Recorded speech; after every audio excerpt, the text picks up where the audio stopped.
Today I will be showing you 5 underrated characters in Naruto. These are in no particular order, and I do think there are many more shinobi that can be on this list, but this is only part 1, so make sure to stay tuned for part 2. Let's go ahead and get into it. The first one on the list is Old Man Onoki. The third, Tsuchikage. Onoki was easily the strongest shinobi ever produced in the Hidden Stone. His nature transformation was unrivaled, as he could use earth, fire, wind, lightning, and yang release, as well as combining them to use lava release. He is one of very few people we have seen with a Keke Toda, a combination of 3 different nature transformations. He was able to use dust release, better known as particle style. With this ability, Onoki was capable of destroying anything on a molecular level, pulverizing the target into dust. He used this particle style several times throughout the show and was able to destroy an entire island, massive forests, and even meteors falling from the sky. His ability to use dust style only scratches the surface of the true powers he possesses. He could use earth release techniques that manipulated gravity, allowing him to increase or decrease the weight of any object. Think about this for a minute, guys. Imagine him going into space and decreasing the weight of the moon or any planet and using it as an offensive attack. I mean, things could get really deadly really fast. This is some serious power going on right here that is never going to be fully explored. Obviously in Naruto, he would really have no use for leaving the planet, but if he was a young man in the future with these abilities, who knows what his limit could be. He has many other abilities such as flying and rock clones, but as you can tell, this man is crazy powerful, and for some reason, he always gets overlooked. When he was young, he even fought with Madara Uchiha and would become the only living Kage to have seen the man before his reincarnation. During the 4th Great Shinobi War, Madara acknowledged his power, saying he was the main threat among the shinobi forces. He was able to defeat 25 of Madara's Susanoo wood clones. If the old man was able to do this during the war, imagine what he could have done in his prime. There's no telling the amount of devastation that would have occurred. I do think Onoki is one of the strongest and most unique characters in the show and should not be underrated for any reason. Next up, we have Captain Yamato. As an infant, he was abducted by Orochimaru and injected with the first Hokage's DNA in hopes that he could replicate the first's ability to use wood release. Yamato was the only child out of 60 to survive the tests and obtain wood release. For this reason alone, we know he is a strong-willed individual. After being discovered by Danzo, he would personally train him for secret missions to assassinate the 3rd Hokage and steal Kakashi's Sharingan. Both of these attempts would fail after being defeated by Kakashi. Eventually, Yamato would be allowed to join the ranks of the Anbu Black Ops. He served under the guidance of Kakashi and learned from him and developed as a shinobi.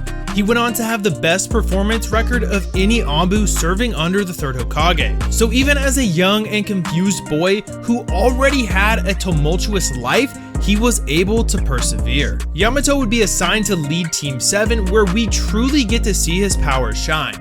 Throughout the show, his special wood-style jutsu would be unveiled. He was able to create wood clones from his own body or from the ground, and according to Madara, it was the perfect cloning technique, because unlike shadow clones, they were able to take damage without disappearing. Since the clones shared the same cells as Yamato, he is able to track its location and communicate with them over long distances. He takes great interest in architecture, which can be seen in his ability to create large wooden prisons and houses. After Pain's assault on Konoha, Yamato was key in recreating the village, and arguably his most important feat was the ability to suppress the power of a tailed beast. With this ability, it allowed Naruto to train and attempt to use the Nine Tails chakra without fully losing control. If Yamato hadn't been around Naruto during his development, there would be no Naruto. Along with his ability to seal the Nine Tails chakra, he was proficient in healing as well as water and earth release. In my opinion, there is no reason that Yamato should be as underrated as he is. Unfortunately, we didn't get to see him unleash his full power in the 4th Great Shinobi War, which may lead to some people forgetting about him, but his ability to help Naruto develop and suppress that Nine Tails chakra and makes him a very important character who is vital to the story. The next character on the list is Kurenai Yuhi. Yuhi. As one of the most powerful genjutsu users in the Hidden Leaf Village,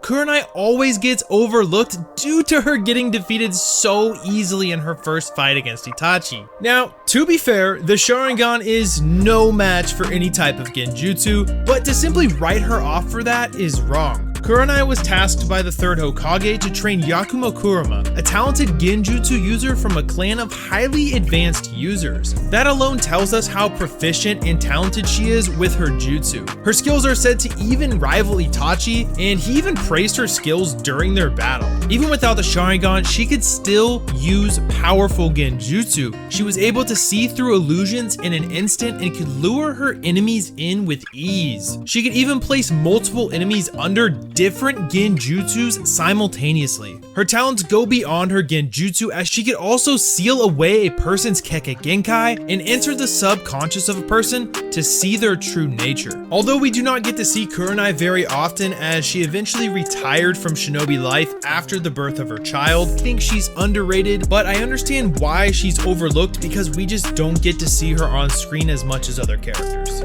Next up, we have one of Kurenai's students, Shino Aburame. He is one of the Konoha 11 that often gets overlooked due to his screen time being rather minimal, like some of the other characters on this list. However, since he was a child, he showed great potential as a shinobi. He was even targeted by Danzo to join Root. As a member of the Aburame clan, Shino was infused at birth with a special breed of insects that use his body as a nest and feeds on his chakra. The bugs are his main form of fighting, and he uses them by completely encasing his opponents and then consuming their chakra and flesh. He could use the swarm to create a barrier around himself, protecting him and his allies from attacks.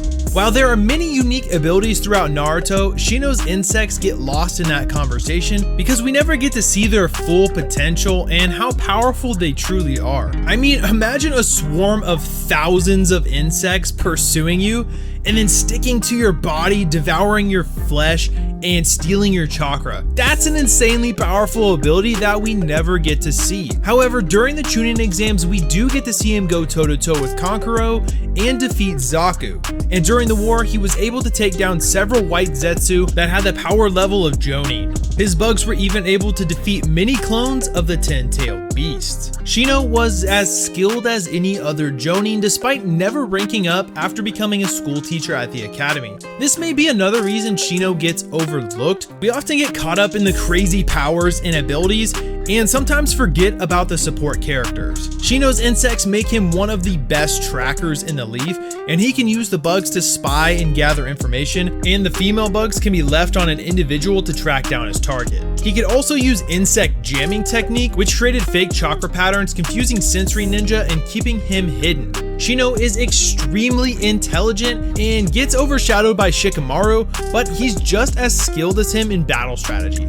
There are just simply too many reasons why Shino is underrated, and I think if he had more screen time, people may begin to realize how great of a character he actually is. And last but not least for this video, we have Hanzo of the Salamander. Hanzo was a legendary shinobi and the leader of the village hidden in the rain. During his childhood, he found a black salamander with deadly venom, and when it died, he embedded the venom sac into his body. By doing so, his breath was laced with venom, giving him a dangerous power. He was feared among all shinobi, and most would flee at the very sight of him. During the Second Shinobi War, Hanzo fought the forces of Konoha, and the only survivors were Jiraiya, Tsunade, and Orochimaru. Due to their valiant efforts, he named them the Sannin of the Leaf.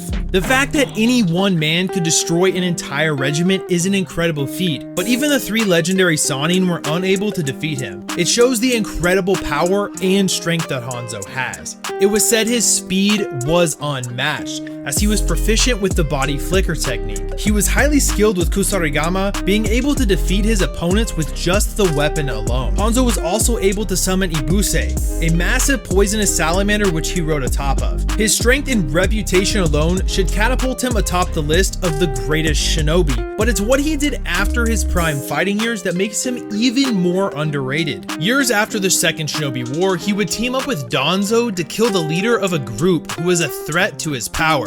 That group was the Akatsuki, founded by an orphan named Yahiko. The two would set up a trap for the group, and a young boy named Nagato was forced to choose between saving his two friends, Konan or Yahiko.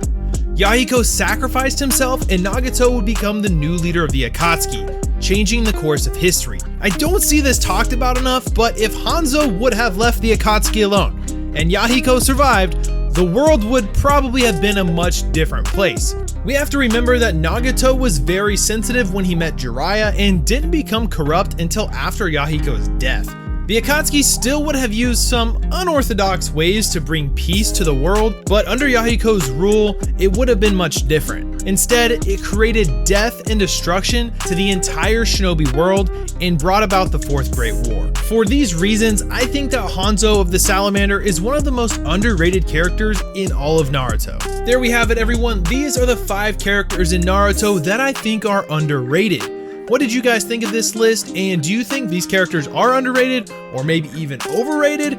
I will be doing a part 2 in the future and also making an overrated character video, so make sure to stay tuned for those. Let me know down in the comments some other characters who you would put on these lists, and if you guys enjoy this video, make sure to hit that thumbs up button as it helps spread the video out to other people who can hopefully enjoy it. And of course, if you want to see more Naruto and anime videos in your subscription feed, make sure to hit that subscribe button. Thank you all for watching. I will see you in the next video.